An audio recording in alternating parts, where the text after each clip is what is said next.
Hello everyone, how are you? Allow me to introduce myself. My name is Wareda Siti Dorifah, first grade A, Arabic Language and Literature Study Program. Nah, saya di sini akan sedikit menjelaskan tentang pertama, introduce, yang kedua, question yes or no, yang ketiga question words, and yang terakhir yaitu preposition of pledge. Nah, yang pertama insya Allah saya akan menjelaskan sedikit tentang introduce. Nah, introduce apabila diterjemahkan ke dalam bahasa Indonesia berarti perkenalan. Jadi, introduce ini meliputi perkenalan seperti itu. Dalam bahasa Inggris, introduce itu terbagi menjadi dua kategori, meliputi siapa dan kepada siapa seseorang dikenalkan. Nah, yang pertama itu introducing self. Nah, apa yang disebut dengan introducing self itu sendiri? Yang dimaksud dengan introducing self adalah memperkenalkan diri kita sendiri kepada orang yang baru pertama kita bertemu atau kepada orang lain. Nah, lebih bagusnya apabila kita memperkenalkan diri kepada orang lain, kita harus memulainya dengan salam pembuka atau kalimat pembuka. Contohnya seperti kata hello atau hi, seperti itu. Atau kita juga bisa melihat situasi. Apabila situasinya pagi, kita bisa juga mengucapkannya hello, good morning, dan sebagainya. Nah, setelah kita itu mengucapkan salam buka, barulah kita menyampaikan sedikit informasi tentang diri kita sendiri. Itu juga tergantung situasi dan tergantung siapa orang yang kita diajak bicara. Mengapa kita sebelum berbicara hal apapun kepada orang lain kita harus memperkenalkan diri? Karena dengan memperkenalkan diri, orang itu mengetahui dengan siapa dirinya berbicara, seperti itu. Nah, apabila kita sudah memberikan sedikit informasi ya tentang diri kita, itu juga tergantung situasi dan tergantung orang yang kita diajak bicara oleh kita itu alangkah baiknya menanyakan kabar dirinya. Mengapa? Dengan mengucapkan kabar atau menanyakan kabar supaya obrolan itu lebih nyaman karena kita mengetahui kondisinya seperti apa. Dalam bahasa Inggris bisa juga dengan ucapan how are you? Apa kabarmu? Nah, ini tuh hal biasa ya yang suka diucapkan menanyakan kabar dalam bahasa Inggris. Tetapi ada banyak juga kalimat atau ucapan selain kata how are you, tapi maknanya seperti how are you. Contohnya, how are you doing? How is it going? And how have you been?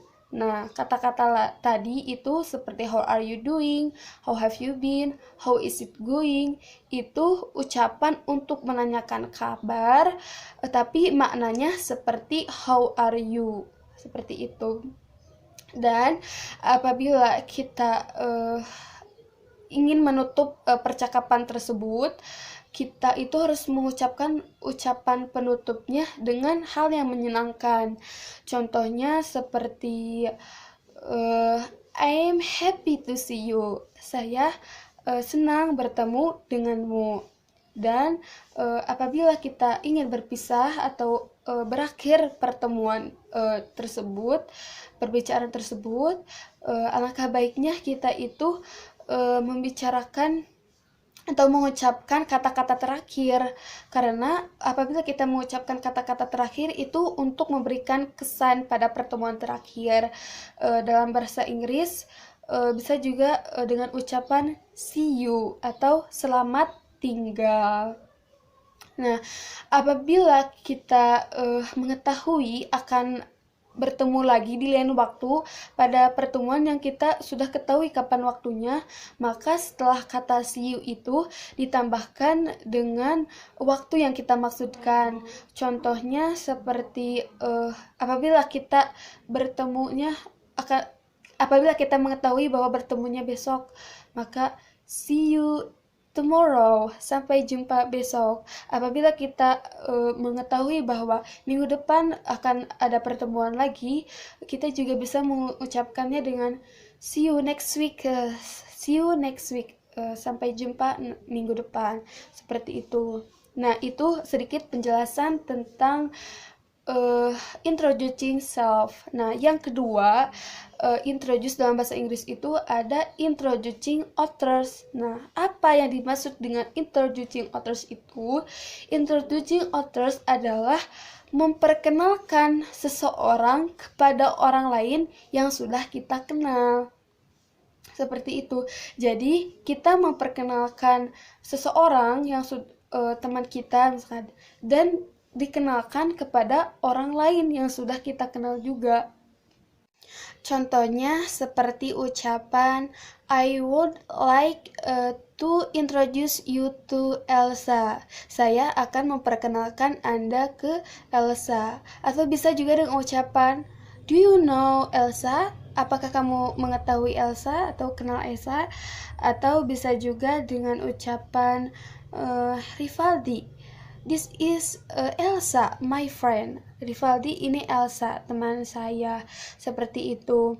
Jadi perbedaan antara introducing self dan introducing author itu, apabila introducing self itu memperkenalkan diri kita sendiri kepada orang yang baru kita ketemu atau kepada orang lain yang belum sama sekali kita kenal, sedangkan introducing author itu adalah memperkenalkan seseorang kepada orang lain yang sudah kita kenal. Seperti itu. Itu sedikit menjelaskan tentang introducing. Bagian yang kedua yaitu tentang question yes or no. Nah, apa yang dimaksud dengan question yes or no? Question yes or no merupakan salah satu jenis pertanyaan dalam bahasa Inggris yang jawabannya harus pilih, gitu, mau yes atau no. Jadi apabila kita dihadapkan dengan pertanyaan yes or no atau question yes or no, kita pilih jawabannya yes atau no. Kelihatannya seperti mudah, tapi question yes or no ini harus menggunakan rumus, yaitu verb, subject, and main verbs. Yang dimaksud verb di sini yaitu auxiliary verb and modal verbs. Auxiliary verb meliputi is, am, are, do, does, was, were, dan lain-lain. Modal verbs meliputi can, will, might, could, would, should, dan lain-lain. Contohnya, are you mad at me? Are sebagai auxiliary verb, you sebagai subject, mad sebagai main verbs. Dan yang ketiga ada question words. Question words adalah kumpulan kata untuk menanyakan waktu, cara, alasan, dan lain sebagainya. Yang terakhir, saya akan menjelaskan tentang preposition. Preposition adalah kata depan atau kata yang menunjukkan hubungan antara objek dengan kata lainnya dalam suatu kalimat.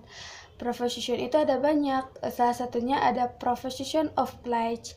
Nah, preposition of place ini adalah suatu kata yang menunjukkan tempat.